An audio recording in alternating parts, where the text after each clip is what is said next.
Hello friends, आपका एक बार फिर से स्वागत है फटाफट मैथ्स की क्लास में। आज हम बात करने वाले हैं कंपाउंड इंटरेस्ट, चक्रवृद्धि ब्याज से रिलेटेड कुछ ऐसे क्वेश्चंस जो देखने में बड़े टफ लगते हैं, जो कि है इंस्टॉलमेंट के क्वेश्चन, किश्तों के क्वेश्चन। तो आज हम एक क्वेश्चन के बारे में बात करेंगे और मैं आपको एक शॉर्टकट मेथड बताने वाला हूं, क्योंकि जब ये एग्जाम में ये क्वेश्चन आता है तो बहुत बार हम इसको छोड़ देते हैं, क्योंकि इसकी कैलकुलेशन इतनी लेंदी हो जाती है और हमारी कंफ्यूजन क्रिएट हो जाती है। तो हम सोचते हैं कि इट इज़ बेटर टू कि हम इसे छोड़ दें। बट आज मैं जो आपको शॉर्टकट मेथड बताने वाला हूं, बिलीव मी, उसको समझने के बाद आप ये क्वेश्चन चुटकियों के अंदर हल कर देंगे। तो आइए शुरू करते हैं हमारी आज की डिस्कशन। तो हमारा क्वेश्चन है कि 2550 रुपए की राशि कर्ज पर ली गई, जिसे 2 बराबर किश्तों में अदा करना है। यदि ब्याज की अदायगी वार्षिक 4% चक्रवृद्धि दर पर की जाएगी तो प्रत्येक किश्त की राशि क्या होगी। तो देखिए 2550 रुपए जो है 2550 रुपीज जो है ये उधार लिए गए हैं और 4% कंपाउंड इंटरेस्ट है, चक्रवृद्धि ब्याज है, और उसको 2 इक्वल इंस्टॉलमेंट के अंदर पे करना है। अब आपने बहुत सारी वीडियोस में देखा होगा, एक फॉर्मूला दिया होता है, उस फॉर्मूले को पहले तो याद रखो, फिर उस फॉर्मूले से कैलकुलेशन करो, जिसकी बहुत टफ कैलकुलेशन हो जाती है। तो मैं फॉर्मूले में नहीं जाऊंगा, मैं आपको कॉन्सेप्ट समझाऊंगा, जिससे आपको याद रखना ईजी होगा और आपका क्वेश्चन बहुत ही आसानी से सॉल्व होगा। तो ये डायरेक्ट हम शॉर्टकट की बात करते हैं। देखिए मैं इस डायग्राम से समझाता हूं कि क्वेश्चन में क्या दिया है कि जो पैसा जो उधार लिया गया है वो है 2550 रुपए, 2550 रुपीज, और इसको 2 एनुअल इंस्टॉलमेंट के अंदर पे करना है। एक इंस्टॉलमेंट यहां देनी है, दूसरी इंस्टॉलमेंट यहां देनी है। बट ये दोनों इंस्टॉलमेंट इक्वल है, तो लेट से दोनों इंस्टॉलमेंट एक्स हैं, तो ये दोनों बराबर इंस्टॉलमेंट्स है, ये हमें क्वेश्चन में दिया हुआ है। तो देखिए कॉन्सेप्ट समझने के लिए क्या हम ऐसे बोल सकते हैं कि इस 2550 रुपए के मुझे 2 टुकड़े करने हैं। एक टुकड़ा मान लीजिए ए है, दूसरा टुकड़ा मान लीजिए बी है। तो एक हिस्सा उस पे 1 साल का ब्याज जोड़ के मैं पहली इंस्टॉलमेंट पे करूंगा, जो 1 साल बाद होगी, और दूसरा हिस्सा उसके ऊपर 2 साल का इंटरेस्ट जोड़ के 2 साल के बाद पे करूंगा, जो कि दूसरा एक्स होगा। ये समझ में आया कि 2550 के 2 टुकड़े करने हैं। एक हिस्सा 1 साल के ब्याज के साथ पे करूंगा एक्स, दूसरा हिस्सा 2 साल के बाद पे करूंगा एक्स, बट वो दोनों इंस्टॉलमेंट बराबर है। और हमें क्वेश्चन में दिया है कि जो रेट ऑफ इंटरेस्ट है वो 4% है। तो इसी से हम इस क्वेश्चन को सोल्व करते हैं। देखिए 4% का मतलब क्या हुआ, 4% को अगर मैं इसको फ्रैक्शन में कन्वर्ट करूं, जो कि हमने पीछे वीडियोस में भी देखा है, तो इसको 4/100 लिख सकते हैं। मतलब इसको लिख सकता हूं 1/25।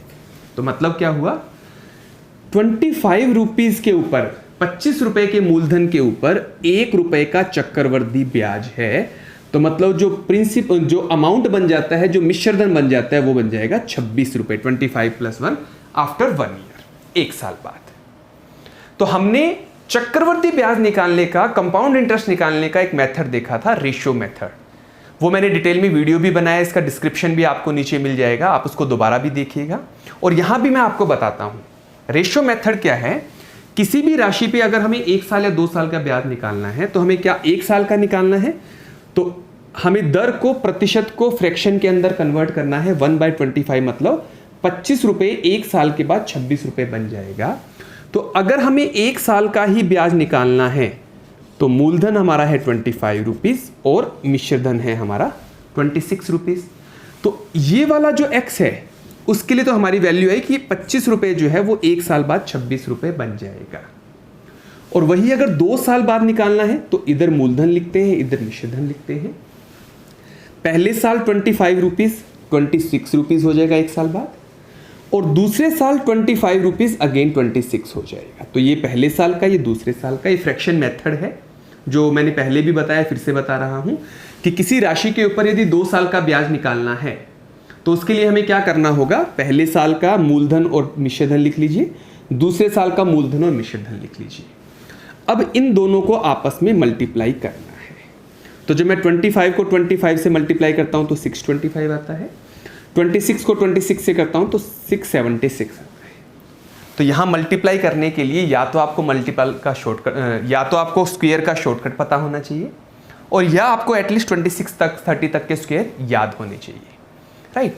तो अब इसका मतलब क्या है, ये हमने क्या लिखा है, ये हमने लिखा है कि एक राशि एक साल के बाद 25 से 26 बन जाती है और एक राशि 2 साल बाद 625 से 676 बन जाती है।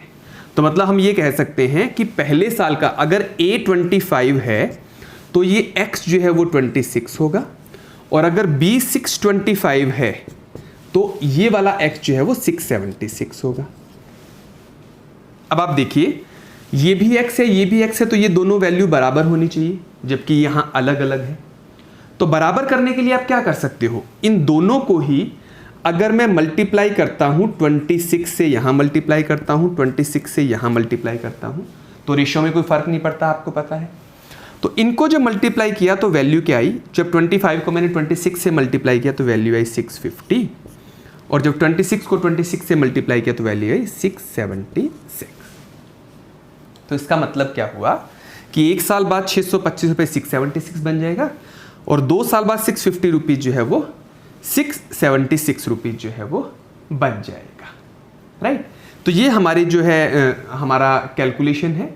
बट इसको अब हमें फर्दर सोल्व कैसे करना है कि ये तो अगर ये दोनों टुकड़ों को मैं जोड़ दूं तो टोटल वैल्यू कितनी है 1275, तो ये वो पूरा A और B का टोटल बन गया। तो हम कह सकते हैं कि यदि आपका मूलधन या आपका जो उधार ली गई राशि वो 1275 है तो हर इंस्टॉलमेंट बनेगी 676 रुपीज़। बट हमारे केस में कितना है 2550। तो कैसे सोल्व करेंगे, यदि मूल राशि 1275 रुपये है, 1275 है, तो आपकी इंस्टॉलमेंट है 676। अगर 1 है तो 676 डिवाइड बाई 1275, और अगर 2550 है तो इंटू 2550। अब इसको अगर आप सोल्व करेंगे तो आपको दिख रहा है कि यहाँ ये इसका डबल है, तो इसको 2 से कट कर देंगे और इनको आपस में मल्टीप्लाई करेंगे तो है 12, 15, 1352 रुपीज़। तो देखिए इतना सा ये सवाल था। आपको एक बार हो सकता है देखने में थोड़ा कंफ्यूजिंग लगा हो, तो मैं आपको बोलूँगा वीडियो को 2 से 3 बार आप जरूर देखिए, ध्यान से समझिए इस कॉन्सेप्ट को। फिर जो क्वेश्चन मैंने स्क्रीन पे दिए हैं उनको आप अपने आप से करके देखिएगा, और एक बार अगर आपको मेथड अच्छे से समझ में आ गया तो उसके बाद इससे शॉर्टकट मेथड कोई भी नहीं हो सकता है इंस्टॉलमेंट के क्वेश्चन सॉल्व करने के लिए। तो अगर आपको मेरा वीडियो पसंद आ रहा है तो आप मेरे चैनल को सब्सक्राइब कीजिए, मेरे वीडियोस को लाइक कीजिए, शेयर कीजिए, और कमेंट बॉक्स में अपने फर्दर जो भी रिक्वायरमेंट है वो आप कमेंट बॉक्स में लिखिए। तो आज के लिए इतना ही। Thank you so much.